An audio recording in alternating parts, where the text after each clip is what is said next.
Hello दोस्तों, welcome to my channel GS knowledge by engineer. मैं Chandrabhushan Kumar, electrical engineer railway. तो आज हम लोग पढ़ेंगे कोयला के बारे में।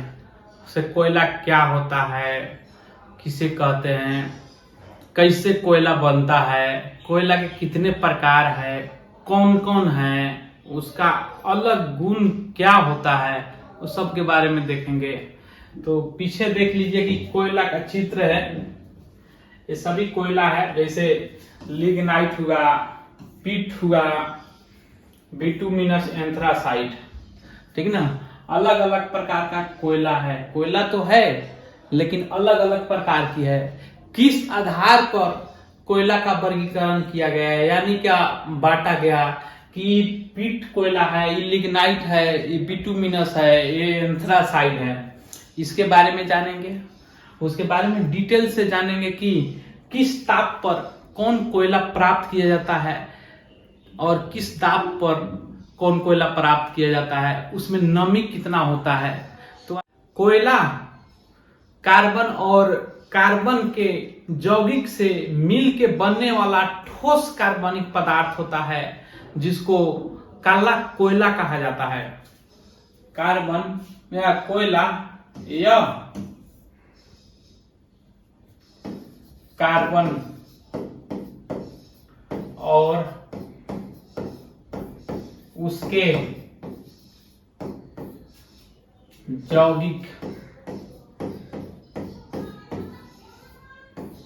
यौगिक से मिलके बनने वाला ठोस पदार्थ होता है। बनने वाला ठोस पदार्थ होता है। ठोस पदार्थ होता है।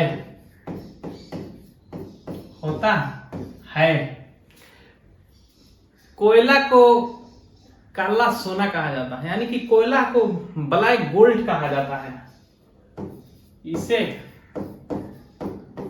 काला सोना कहा जाता है। काला सोना कहा जाता है।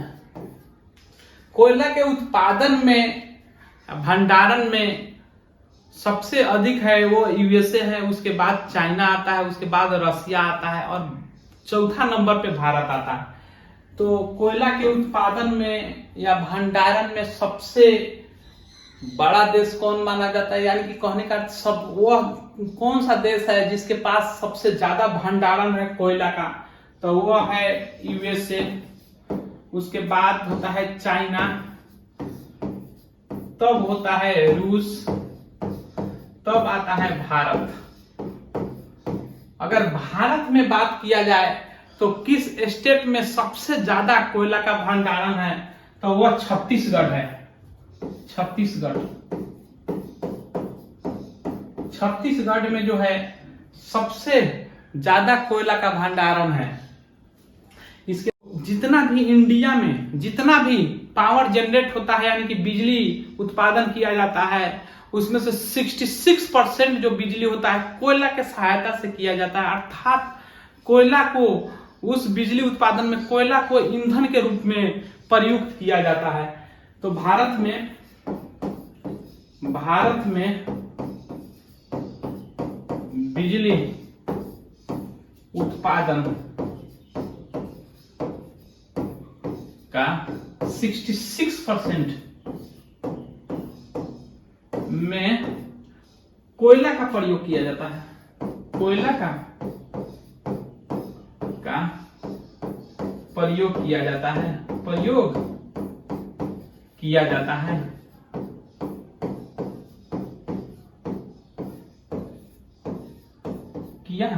जाता है। बात आया समझ में। 66% जो इलेक्ट्रिसिटी हम लोग को मिलता है, उसका 66% सिर्फ कोयला से, थर्मल पावर प्लांट से जनरेट होता है। तो ये तो देखे हम लोग कोयला के बारे में। अब देख लेते हैं कोयला के प्रकार के बारे में। ठीक, यहाँ पे आप लोग को दिखता होगा अलग अलग प्रकार का कोयला। जैसे ये पीट कोयला हुआ, इसको बोलते हैं पीट। पिट कोयला है, उसके बाद लिग्नाइट कोयला है, लिग्नाइट, ये आपका बिटुमिनस है, बिटुमिनस, और लास्ट में आता है एंथ्रासाइट, एंथ्रासाइट। तो कोयला को कार्बन के आधार पर 4 भागों में बांटा गया, ठीक ना। तो कोयला को कार्बन के आधार पे 4 भागों में बांटा गया। वह 4 कोयला है पिट, लिग्नाइट, बिटुमिनस, एंथ्रासाइट। तो आइए देखते हैं उसको एक एक करके। कोयला के प्रकार, कोयला के प्रकार। कोयला को कार्बन के आधार पर 4 भागों में बांटा गया, यानी कि कार्बन के मौजूदगी के आधार पर से उसमें कितना कार्बन रहता है उस आधार पर 4 भागों में बांटा गया। कार्बन के आधार पर लिख देते हैं सी के आधार पर, सी माने कार्बन आधार पर 4 भागों में बांटा गया। एक में होगा पिट, दूसरा में आपका होगा लिग्नाइट, लिग्नाइट, तीसरा में आपका होगा बिटुमिनस, बिटुमिनस, चौथा में आपका होगा एंथ्रासाइट, एंथ्रासाइट। आता है समझ में?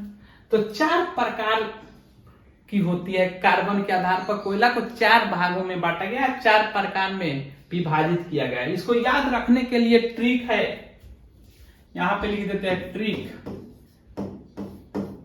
ठीक ना।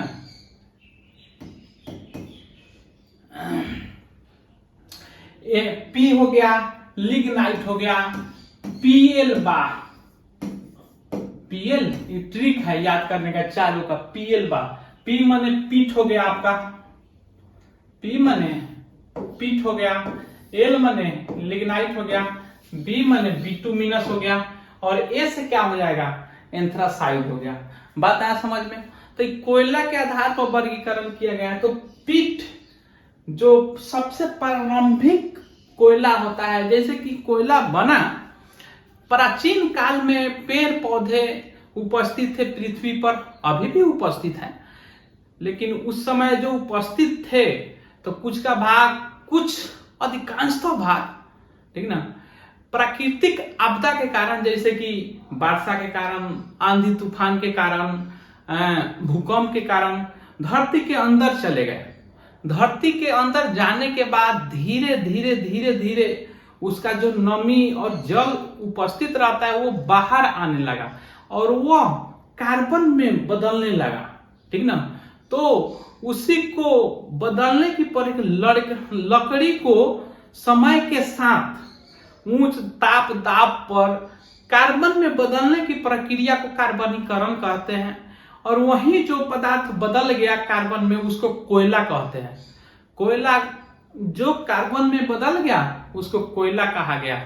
अर्थात पदार्थ से कार्बनीकरण होने में जो पदार्थ मिला या हुआ उसे क्या बोलते हैं, कोयला बोलते हैं, जिसमें कार्बन का अधिकांश मात्रा होती है। तो उसी आधार पे बांटा गया। जब शुरुआत में कोयला बना उसमें कार्बन कम रहा। जैसे देखिए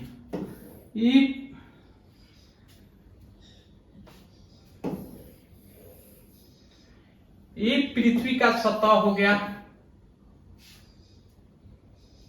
ये पृथ्वी के सतह मान लीजिए, सतह मान लिए, यहां पे मिट्टी में दब गया लकड़ी, धीरे धीरे समय बीता, इसमें जो नमी था वो ऊपर गया, थोड़ा उड़ा, थोड़ा दाब के चलते कार्बन में बदलने लगा, बदल गया कुछ पार्ट, तो इससे कार्बनीकरण हो गया, यानी कि कोयला में बदल गया। तो इसको पीट बोले। सबसे जो धरती के अंदर आया, सबसे जो ऊपरी भाग जो कोयला में बदला उसे पीट कहते। फिर धरती के ऊपर बोझ पड़ते रहा, उसका लेयर बाय लेयर चढ़ते रहा, यानी कि नीचा आते रहा, ठीक ना।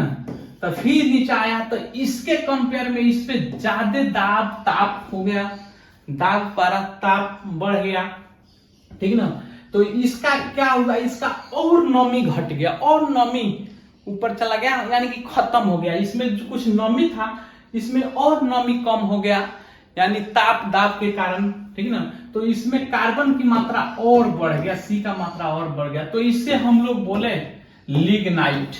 उसके बाद फिर वैसे लेयर बाय लेयर बढ़ते रहा है, ये अंदर आते रहा, फिर ये और चपा गया, और चपाएगा तो इसका पहले इतना ही पृथ्वी के सतह का भार ही सहता था, लेकिन दूसरा वाला आया तो इतना मोटा पृथ्वी का भार सहा, अभी आया तो इतना मोटा सा, तो दाब बढ़ा, ठीक ना। दाब बढ़ने से थोड़ा सा भी नमी था वो भी खत्म हो गया, ठीक ना। तो ये जो कोयला बना इसको बिटुमिनस कहते हैं। लास्ट में जो कोयला बना उसको सबसे लास्ट में जिसका इस पे ज्यादा प्रेशर पड़ा और ताप भी ज्यादा, तो नाम मात्र के वाष्प रह गया इसमें, या नमी बोल सकते हैं, तो ये एंथ्रासाइट कहलाया। एंथ्रासाइट बात आया समझ में। तो सबसे ऊपर वाला जो बना कम ताप दाब पर वह पीठ, उससे अधिक ताप दाब बढ़ा, ताप बढ़ा, नीचा आया ताप बढ़ा, क्या कि नीचा पृथ्वी का मैग्मा पे टहलता है, यानी मूव करता है, नीचे का ताप ज्यादा रहता है, जो जितना नीचा आएगा उतना ही ताप बढ़ेगा, और जो नीचा आएगा तो पृथ्वी से ऊपर चापेगा, दाब बढ़ेगा। बात आया समझ में। तो नीचे आने पे ताप भी बढ़ेगा, दाब भी बढ़ेगा, तो नमी का होगा, घटेगा। पता है समझ में। नमी घटेगा तो कार्बनीकरण बढ़ेगा, यानी कि कार्बन की मात्रा बढ़ेगा। कार्बन की मात्रा बढ़ेगा तो उसका उष्मीय मान क्या होगा, बढ़ेगा। तो आप बताइए, पिट में जो कोयला की मात्रा होता है वह 30 से मैक्सिमम 40% होता है। कार्बन सॉरी जो पिट में कार्बन की मात्रा होता है वह 30 से 40% कार्बन होता है। यही इसमें लिग्नाइट में आपका 67% के अप्रॉक्स होता है। अलग अलग किताब अलग अलग थोड़ा बहुत वैरी करते रहता है, कोई 25 से 40 लिखता है, कोई 25 से 35 लिखता है, कोई 30 से 40 लिखता है, अधिकांश बुक यह लिखता है। जो बिटुमिनस है वो 88% इसमें कार्बन होती है, एंथ्रासाइड में 90% कार्बन होती है। बात आया समझ में। तो आप बताइए कि जिसमें सबसे कम कार्बन किसमें है, पिट में, सबसे ज्यादा कार्बन किसमें है, एंथ्रासाइड में, और वैसे बढ़ते जा रहा है, यानी कि पिट से ज्यादा कार्बन, लिग्नाइट में लिग्नाइट से ज्यादा, बिटुमिनस में बिटुमिनस से ज्यादा, एंथ्रासाइड में सबसे ज्यादा, पिट में सबसे कम। और जिसमें कार्बन ज्यादा रहेगा उसका उष्मीय मान भी ज्यादा होगा, क्योंकि उष्मीय मान होता है कि कोई भी पदार्थ को, 1 ग्राम पदार्थ को ऑक्सीजन में जलाने से जो ऊष्मा प्राप्त होता है उसका उष्मीय मान कहलाता है। तो जिसमें कार्बन की मात्रा ज्यादा होगा, यानी कि जलवाष्प कम होगा, उसका उष्मीय मान ज्यादा होगा। उष्मीय मान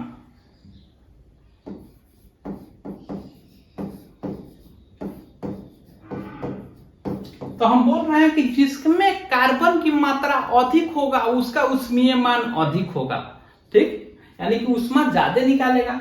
तो पिट में कार्बन की मात्रा क्या है, सबसे कम, तो इसका उष्मीय मान क्या होगा, उष्मीय मान कम होगा। इससे ज्यादा किसका होगा, लिग्नाइट का होगा। उससे ज्यादा किसका होगा, बिटुमिनस का होगा। उससे ज्यादा किसका होगा, एंथ्रासाइड का होगा। यानी कि कार्बन के साथ उष्मीय मान बढ़ता है, तो कैसे हो जाएगा, उष्मीय मान के बाद वो इंक्रीज करते जाएगा, तो इधर क्या हो जाएगा, इंक्रीज, बढ़ता हुआ क्रम में हो जाएगा, बढ़ता क्रम में क्या, उष्मीय मान। तो अब पूछेगा कि एंथ्रासाइड और बिटुमिनस में दोनों में से किसका उष्मीय मान ज्यादा होगा, तो सोचे बोल दीजिए एंथ्रासाइड का। अब पूछेगा पिट और लिग्नाइट, पिट और बिटुमिनस में किसका उष्मीय मान ज्यादा होता है, तो बिटुमिनस का उष्मीय मान, क्योंकि कार्बन की उसमें मात्रा अधिक है। तो अब देखिए, अब टेम्परेचर, यहां पे उष्मीय मान हुआ, उष्मा जितना दीजिएगा उतना ताप बढ़ेगा, बता समझ में। तो ये कम ऊष्मा दे रहा है, ये इसका भी कम ऊष्मीय मान है, इसके कंपेयर में इसका ज्यादा है, इसके कंपेयर में इसका ज्यादा है, इसके कंपेयर में इसका ज्यादा है, यानी सबसे कम ऊष्मीय इसका है तो ये कम गर्म होगा, कम तापमान होगा, टेम्परेचर इसका लिख देते हैं टी पीट, माने पीट का, इसका टेम्परेचर इसके कंपेयर में कम होगा यानी कि बढ़ जाएगा टेम्परेचर, लिग्नाइट का इससे ज्यादा होगा और लिग्नाइट से ज्यादा किसका होगा, इसका टेम्परेचर होगा, टेम्परेचर को प्राप्त करता है बिटुमिनस का टेम्परेचर, इससे ज्यादा टेम्परेचर किसका होगा, टेम्परेचर को प्राप्त करेगा वो एंथ्रासाइट। बात है समझ में? तो टेम्परेचर क्या हो रहा है, बढ़ रहा है, ऊष्मीय मान जिसका बढ़ेगा उसका टेम्परेचर भी बढ़ेगा। तो अब पूछ देगा क्वेश्चन कि बिटुमिनस और एंथ्रासाइट कौन अधिक टेम्परेचर पर उत्पादन किया जाता है या प्राप्त किया जाता है, तो एंथ्रासाइट, क्योंकि उसका ऊष्मीय मान ज्यादा है। ऊष्मीय मान कहने का अर्थ ऊष्मा देना, ऊष्मा उत्पन्न करना, जो ज्यादा ऊष्मा उत्पन्न करेगा उतना ही गर्म होगा। अब देखिए ऊष्मीय मान ज्यादा है, इसका ताप भी ऐसे बढ़ रहा है, ठीक है ना, ऊष्मीय मान के साथ जिसका ताप बढ़ेगा उसका नमी क्या होगा उसमें उपस्थित कम होगा। गर्म करिएगा तो उसमें जो भी नमी होगा, भीजा होगा, वो सूखने लगेगा यानी कि कम होगा। तो जिसका ताप ज्यादा होगा तो उसमें क्या होगा, नमी क्या होगा, कम होगा। तो ताप सबसे ज्यादा किसका है, एंथ्रासाइट का, वैसे डिग्री सबसे कम किसका है, पीट का। तो जिसका ताप सबसे कम, नमी उसका ज्यादा, और जिसका ताप सबसे कम, नमी उसमें ज्यादा, और जिसका ताप सबसे अधिक उसमें नमी क्या होगा, बहुत कम, ना के बराबर। तो देखिए ताप इसका कम है तो नमी क्या हो जाएगा, ज्यादा, इससे कम नमी इसका, क्योंकि इसका ताप बढ़ गया, इसका बिटुमिनस का ताप एंथ्रासाइट से बढ़ गया तो इसमें नमी कम होगा, और सबसे ज्यादा ताप है एंथ्रासाइट का तो इसमें नमी क्या हो, नाम मात्र के बराबर। बात आया समझ में? तो नमी क्या हो जाएगा, नमी भी डिक्रीज करेगा, ये क्या होगा, घटते क्रम में, घटते क्रम में। बात आया समझ में? तो नमी तो ऐसे पूछा जाए सबसे ज्यादा नमी किसका, पीट का, सबसे कम नमी किसका, एंथ्रासाइट का। सब अगर दो में पूछा जाए बिटुमिनस और लिग्नाइट में नमी किसका ज्यादा है, तो किसका, लिग्नाइट का। टेम्परेचर किसका ज्यादा, कौन ज्यादा टेम्परेचर पर उत्पादन, तो बिटुमिनस। बात आया समझ में? अब देखिए दाब की बात आता है, तो दाब कौन अधिक दाब पर से निकाला जाता है, यानी कि किसके पास कौन अधिक दाब पर बनता है। तो हम लोग पढ़े थे कि पहले फर्स्ट लेयर जो होता है ये धरती के सतह हो गया, इस सरफेस हो गया, तो यहाँ पे जो कोयला बनता है उसको पिट बोलते हैं। फिर लेयर आया, धीरे धीरे चपा के नीचा गया, ये जो बनता है लिग्नाइट, फिर चपाया, ठीक ना, ये जो बना बिटुमिनस, और सबसे जो नीचा बनता है वो क्या, वो एंथ्रासाइट। तो आप ही बताइए, ये तो धरती के तैके लेके नीचे है, तो धरती का भार इस पे कितना लग रहा है, उतना नहीं लग रहा है जितना कि इस पे लगेगा। ये धरती का इतना सतह सह रहा है, लेकिन ये कितना सतह, इतना मोटा धरती को सह रहा है, ठीक है ना, ज्यादा भार सह रहा है। इसके कंपेयर में बिटुमिनस इतना मोटा धरती को सतह को सह रहा है कि, ठीक है ना, वजन ज्यादा भार हुआ और नीचा चला गया तो और ऊपर से भार पड़ रहा है, ठीक है ना। इसके बिटुमिनस के कंपेयर में एंथ्रासाइट और अंदर में है तो और ही ज्यादा भार सह रहा है, यानी कि दाब ऊपर से नीचा जाने पे बढ़ता है, ठीक। तो ऐसे दाब क्या हो रहा है, ऊपर से नीचा जाने पर इंक्रीज हो रहा है। बात आ रहा है? तो सबसे अधिक दाब पे कौन, एंथ्रासाइट, है, सबसे कम दाब पे कौन प्राप्त किया जाता है, पीट। बात क्लियर कट समझ आया? अब देखिए इसका कलर देख लीजिए,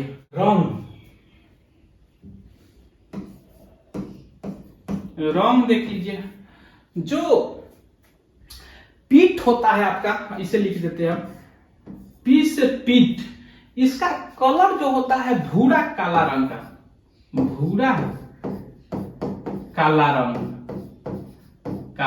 का होता है। ठीक, यही जो लिग्नाइट होता है वो भूरा कलर का होता है, भूरा।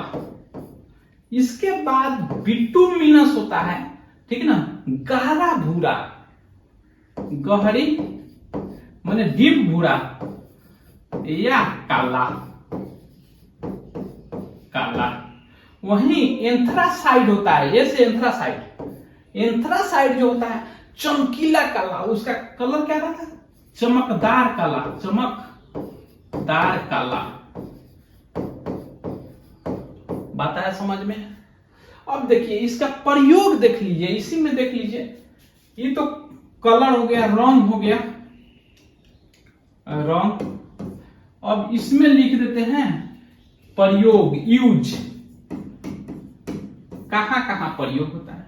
तो इसमें देखिए पीट में सबसे ज्यादा मॉइस्चर रहता है, पीट और लिग्नाइट में। इसमें जलाने पे धुआं बहुत अधिक होता है, तो डोमेस्टिक पर्पस से यूज नहीं करते हैं, इसको पावर प्लांट में यूज करते हैं। तो ये दोनों को क्या होता है, ये दोनों को जो है, ठीक ना, बिजली बनाने में यूज किया जाता है, पावर प्लांट या बिजली बनाने में, यानी कि पावर प्लांट में। ठीक, इसको घरेलू ईंधन में या इसको प्रयोग किया जाता है घरेलू ईंधन में, घरेलू ईंधन, या इसको फिर प्रयोग किया जाता है घरेलू ईंधन के साथ साथ स्टील के उत्पादन में भी, इसको स्टील के उत्पादन में भी किया जाता है। उसी प्रकार से एंथ्रासाइड का प्रयोग किया जाता है कोक बनाने में, या इसको भी घरेलू ईंधन में भी प्रयोग किया जाता है, डोमेस्टिक पर्पस यानी कि घरेलू ईंधन में। बताया समझ में? तो देख लिए कोयला का यूज देख लिए हम लोग। तो कोयला के प्रकार में क्या क्या देखेंगे, क्वेश्चन इसी सब से रहता है। देखिए क्वेश्चन जो है इसी सब से, पीट जो रहता है, ठीक ना, भूरा काला कलर का रहता है, ये भूरा कलर का रहता है लिग्नाइट। एक ब्लैक कलर या डीप गहरा भूरा कलर का रहता है, एक क्या रहता है, डीप भूरा कलर का। ये देखिए चमक रहा है, एंथ्रासाइड चमकीला होता है, ब्लैक चमकदार ब्लैक होता है, ठीक है ना। तो अब हम लोग इस चारों प्रकार को देख लिए।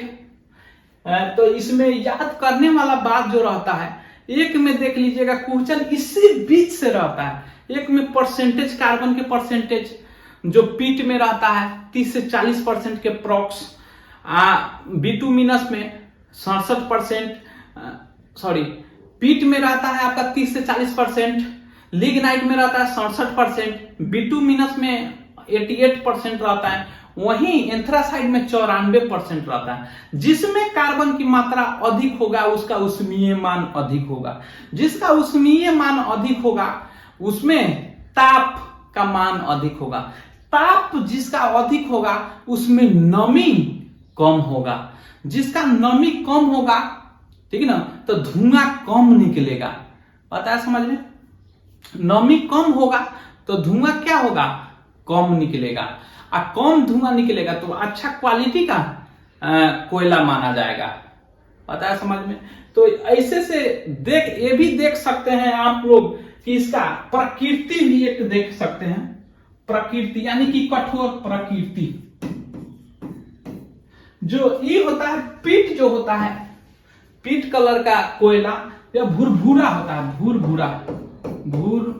भूरा टाइप का, थोड़ा कठोर रहता है, उसको मारिए रहता भूरभूरा टाइप का हो जाता है, फूट जाता है। यही लिग्नाइट जो रहता है ये थोड़ा कठोर रहता है, लिग्नाइट जो रहता है थोड़ा, यहां से लिग्नाइट थोड़ा इसके कंपेयर में कठोर होता है। जो बिटुमिनस कोयला होता है वो मुलायम होता है, मुलायम। और सबसे कठोर जो कोयला होता है वो एंथ्रासाइड होता है। एंथ्रासाइड सबसे ज्यादा कठोर होता है, सबसे ज्यादा कठोर वो कौन होता है, एंथ्रासाइड होता है। पता है समझ में? तो हम लोग देख लिए कोयला के प्रकार और क्या क्या गुण था ये भी देख लिए। तो आशा करते हैं कि हम जो भी पढ़ाए आप लोग को समझ आया होगा। अगर आप लोग नए हैं तो प्लीज मेरे चैनल को सब्सक्राइब करें, लाइक करें, कमेंट करें। Thank you.